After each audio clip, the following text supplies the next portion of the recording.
Good morning dear students. बेटा आज की क्लास में हम अपनी प्रैक्टिस बुक की यूनिट 9 कंडीशनल्स करेंगे पेज नंबर 77 पर।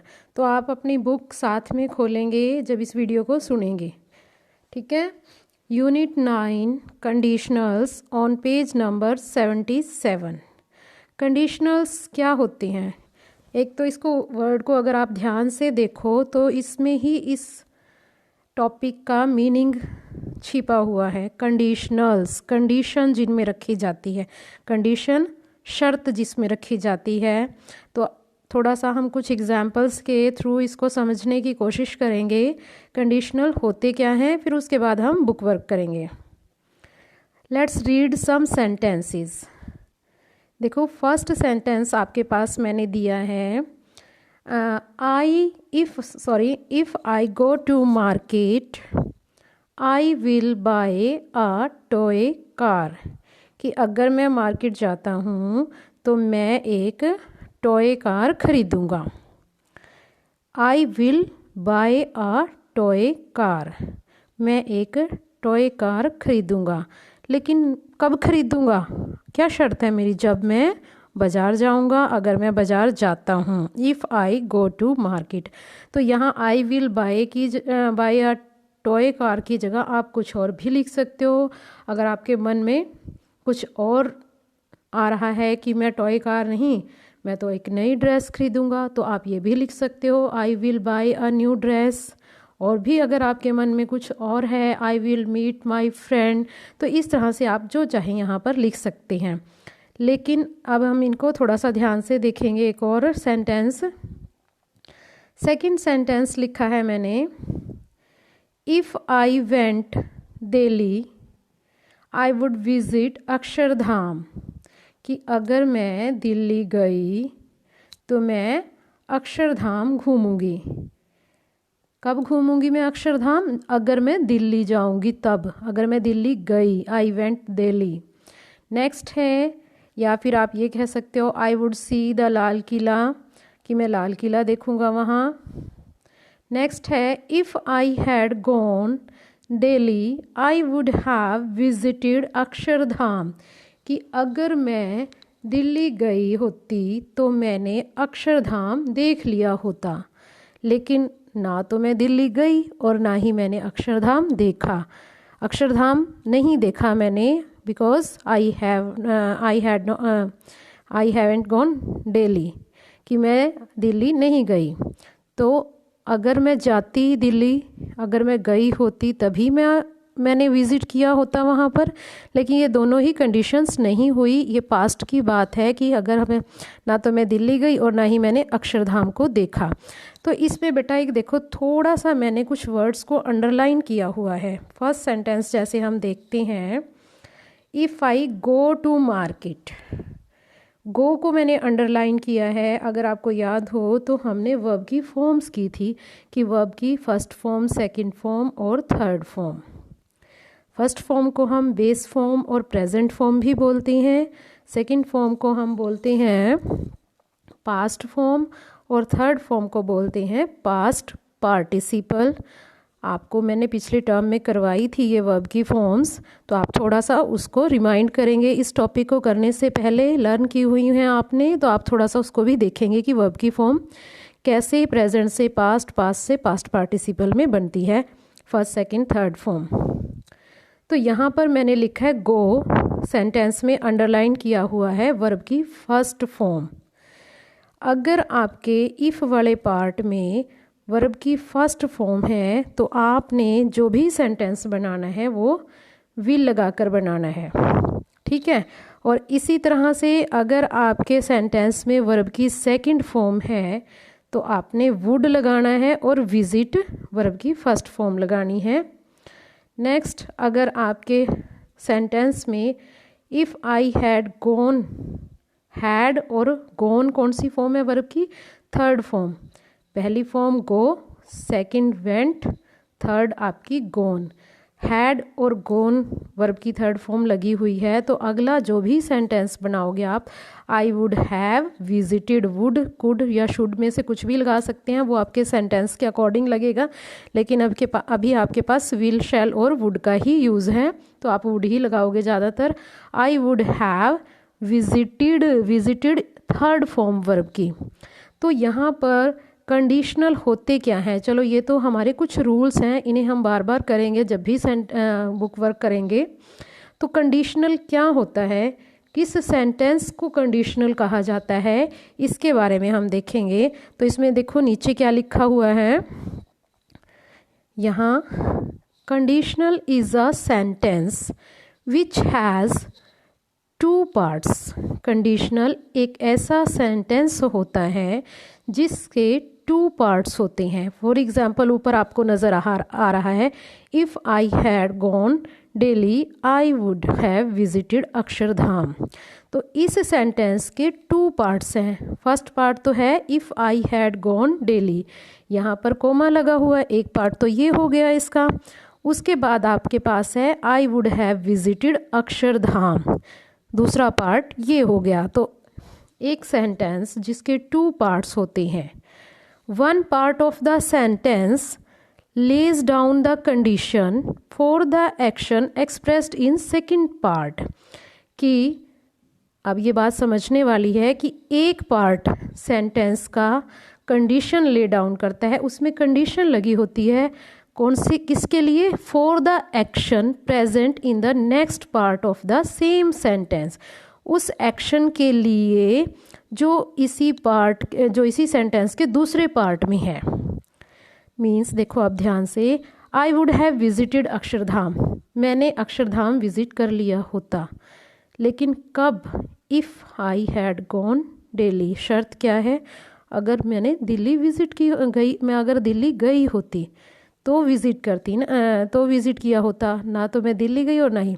जैसे फर्स्ट है if I go to market, कि अगर मैं मार्केट जाता हूँ, I will buy a toy car. इस सेंटेंस के भी टू पार्ट हैं, कोमा लगाकर हमने इस सेंटेंस को टू पार्ट्स में डिवाइड किया हुआ है। तो इसमें सेकंड पार्ट देखो, आई will buy a toy car, कि मैं एक टॉय कार खरीदूंगा, लेकिन शर्त क्या है, कंडीशन क्या है, if I go to market, घर बैठे नहीं मैं खरीदूंगा, if I go to market, की अगर मैं मार्केट जाता हूँ तो मैं एक टॉय कार खरीदूंगा।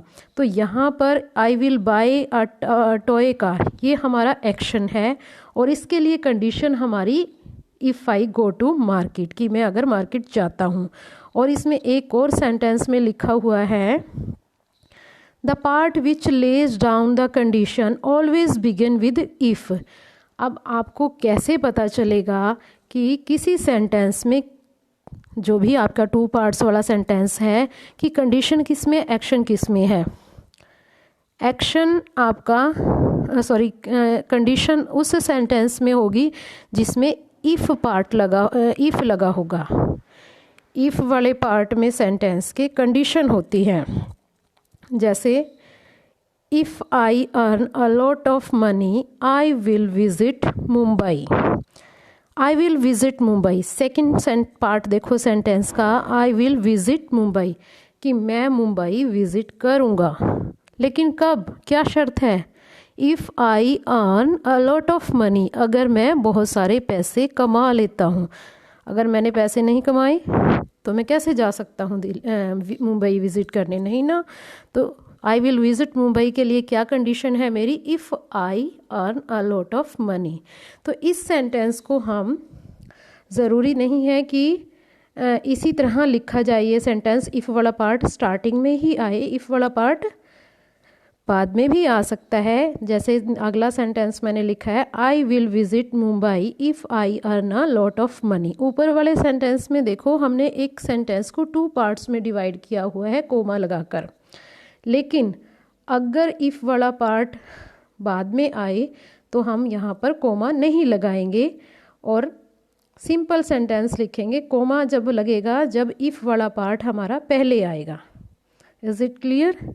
और इसके ये कुछ रूल्स हैं ऊपर ही, आप इन्हें बड़े ध्यान से देखोगे, मतलब आप कोई भी सेंटेंस आपको बनाना है, आप समझ सकते हो कि हाँ इसका मैंने क्या बनाना है सेंटेंस, आप उसका मीनिंग अगर आपको क्लियर है सेंटेंस का तो आप बना सकते हो। लेकिन आपको रूल क्या फॉलो करना है, आपने इफ़ वाला पार्ट देखना है कि अगर इफ़ वाले पार्ट में वर्ब की फर्स्ट फॉर्म है तो आपने बिना देखे बिना समझे विल शैल का यूज़ करना है और वर्ब की फर्स्ट फॉर्म। सेंटेंस आप कुछ भी बना सकते हो अपनी मर्जी से, बट सेंटेंस मीनिंगफुल तो ज़रूरी है कि होना चाहिए, लेकिन उसके साथ विल और शैल में से एक और उसके साथ वर्ब की फर्स्ट फॉर्म, अगर इफ़ वाले पार्ट में वर्ब की फर्स्ट फॉर्म है। नेक्स्ट कंडीशन क्या है, अगर इफ़ वाले पार्ट में वर्ब की सेकंड फॉर्म है जैसे कि वेंट, तो आप वुड लगाओगे उधर, और नेक्स्ट पार्ट जो भी सेंटेंस का बनाओगे ये ब्लैंक्स की फॉर्म में आपके पास आते हैं।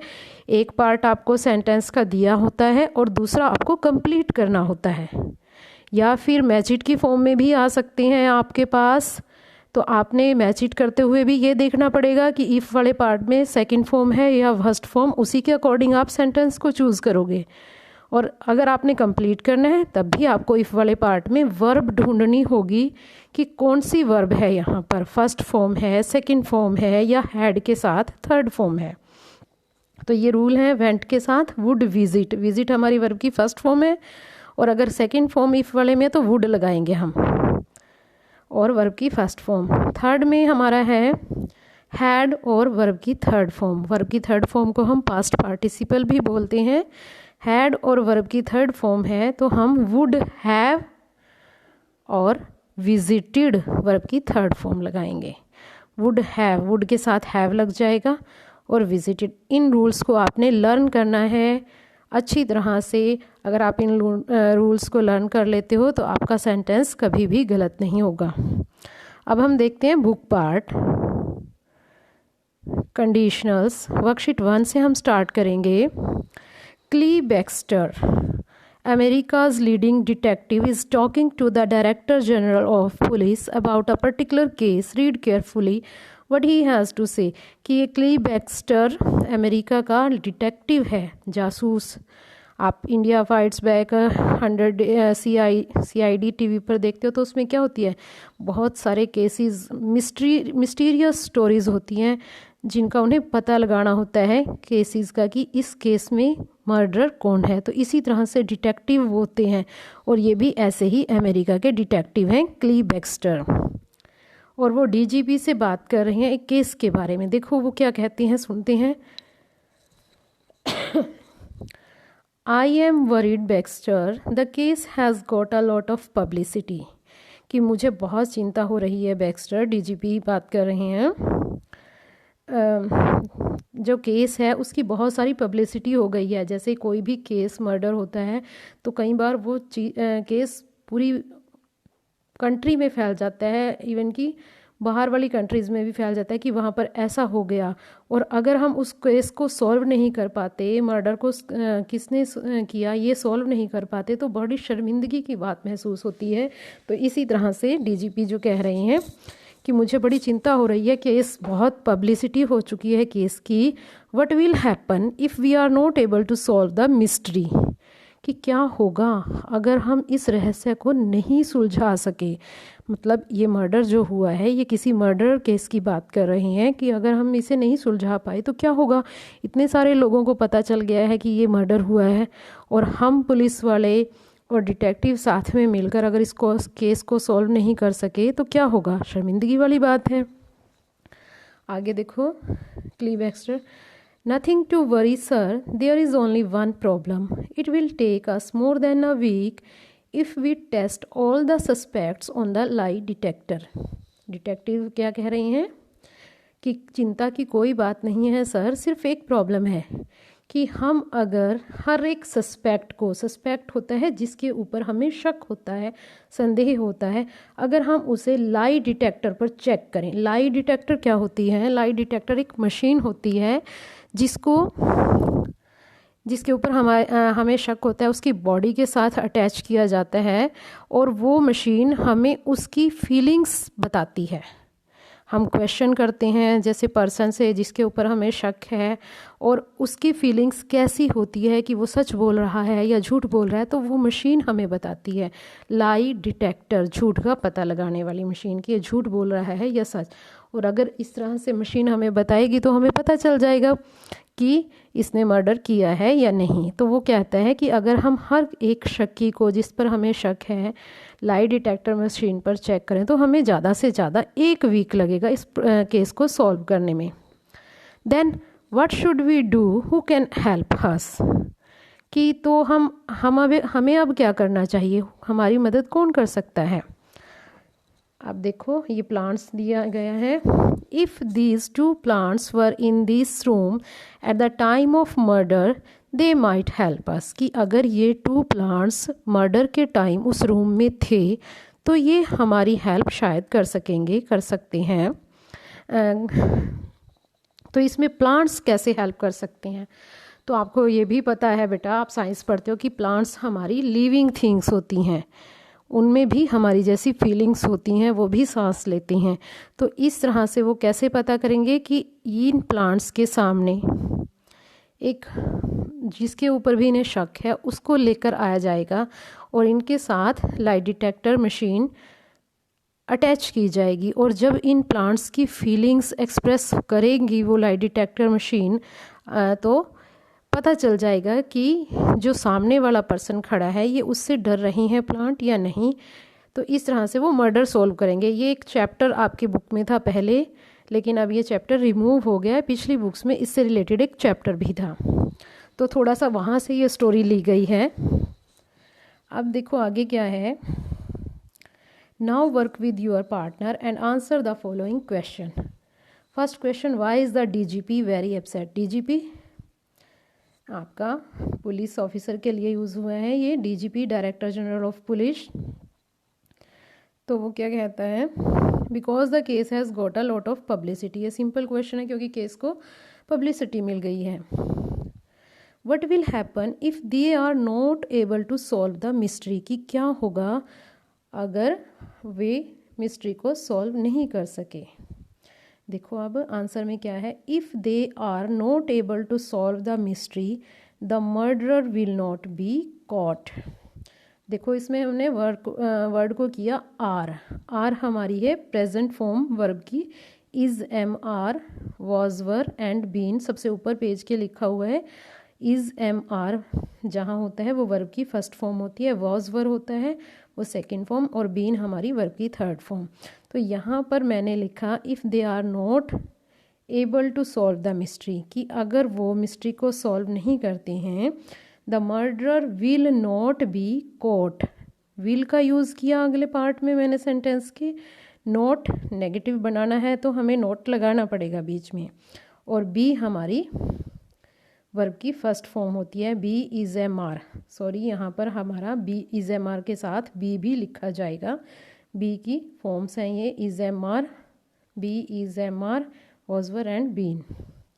तो यहाँ पे विल नॉट बी हमारी कंडीशन है आर के साथ। How many weeks will it take if they test all the suspects on the lie detector, कि if they test all the suspects on the lie detector it will take them more than a week to find the culprit, कि अगर वो lie detector machine के साथ सब suspects को जिनके ऊपर शक है उन्हें टेस्ट करते हैं, टेस्ट वर्ब की first form, it will take them, it will take them, will plus take verb की फर्स्ट फॉर्म, उन्हें ज़्यादा से ज़्यादा अपराधी को कल्प्रिट को ढूंढने में 1 हफ्ता लगेगा।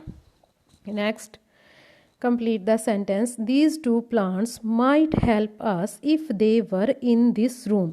अब यहाँ पर देखो, यहाँ पर हमें if वाला पार्ट कंप्लीट करना है और बिना if वाला आपको दिया गया है।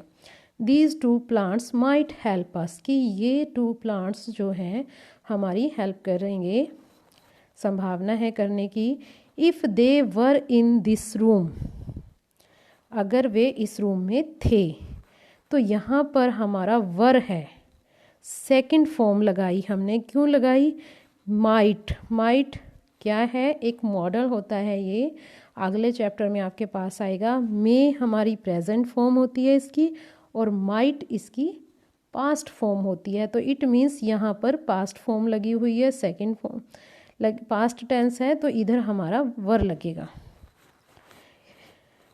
In the above sentences, we have used if to talk about situation events that may or may not happen in future. These sentences are conditional sentences. ये हम डिस्कस कर चुके हैं ये भी कि कंडीशनल सेंटेंस क्या होते हैं, कितने पार्ट होते हैं, और जिसमें कंडीशन होती है वो इफ़ वाले पार्ट से, इफ़ वाला पार्ट में होती है condition. Next, let us study these examples. If it rains, I will stay at home. It rains, rains के साथ मैंने क्या लगाया हुआ है, रेन के नीचे वर्ब की फर्स्ट फॉर्म, एस या ई एस जिसके साथ वर्ब के साथ लगा होता है वो आपकी वर्ब की फर्स्ट फॉर्म होती है। I will stay, I double L लिखा हुआ है, आई विल है इसका मतलब, ये कॉन्ट्रैक्शंस आप थर्ड यूनिट कर चुके हैं। I will stay, stay verb की फर्स्ट फॉर्म है एट होम। नेक्स्ट आपका है I will stay at home if it rains. देखो सेम सेंटेंस है लेकिन पहले इसमें एक्शन रिप्रेजेंट कर दिया, पहला पार्ट एक्शन वाला ले लिया और कंडीशन वाला बाद में, और इसमें से कॉमा हट गया है। इसी तरह if I save enough money I will go to Switzerland, कि अगर मैं बहुत सारे पैसे बचा लेता हूँ तो मैं स्विट्ज़रलैंड जाऊँगा। स्विट्ज़रलैंड कब जाएगा वो, अगर if he saves enough money, की अगर वह ज़्यादा पैसे बचा लेता है। और इसी से वो भी दूसरी तरह से लिखा जा सकता है, if I go to Switzerland, sorry I will go to Switzerland if I save enough money. तो जब हम इफ़ वाला पार्ट सेंटेंस में बाद में आएगा तो हम कोमा यूज़ नहीं करेंगे। वर्कशीट 2 देखो, read the given situation, answer what you would do in each of these. Situation दे रखी है 1 crore, what will you do if you win 1 crore rupees on a game show, कि तुम क्या करोगे अगर तुम्हें 1 करोड़ रुपीज़ गेम शो में जीत लेते हो। If I win 1 crore rupee I will buy a new car, I will help the needy. तो यहाँ पर विन, इफ़ वाले पार्ट में देखो विन वर्ब की फर्स्ट फॉर्म है, win one, one WON 1 second होती है और WON थर्ड भी होती है। तो ये सेकंड और थर्ड फॉर्म सेम होती है इसकी, और फर्स्ट फॉर्म विन। तो विल बाय, विल के साथ बाय वर्ब की first form, I will help the needy. तो यहाँ पर विल और हेल्प वर्ब की फर्स्ट फॉर्म। अगर वर्ब की फर्स्ट फॉर्म है इफ़ वाले पार्ट में तो हमने जो भी सेंटेंस बनाना है विल या शैल का यूज़ करना है और उसके साथ वर्ब की फर्स्ट फॉर्म। नेक्स्ट आपका है what would you do if you could perform a lot of magic tricks, कि अब तुम क्या करोगे अगर आप मैजिक ट्रिक्स परफॉर्म कर सकें। If I can perform magic tricks, can present form है, प्रेजेंट टेंस में यूज़ होता है और इसका पास्ट होता है कुड। तो यहाँ पे कुड होता तो हम वुड लिखते उधर, लेकिन यहाँ पे कैन है तो हम वहाँ पर विल शैल का यूज़ करेंगे। प्रेजेंट टेंस है, I shall will make others invisible, दोनों में से कुछ भी, शैल और विल में से कुछ भी यूज़ कर सकते हो। थर्ड सिचुएशन है if you become a great star what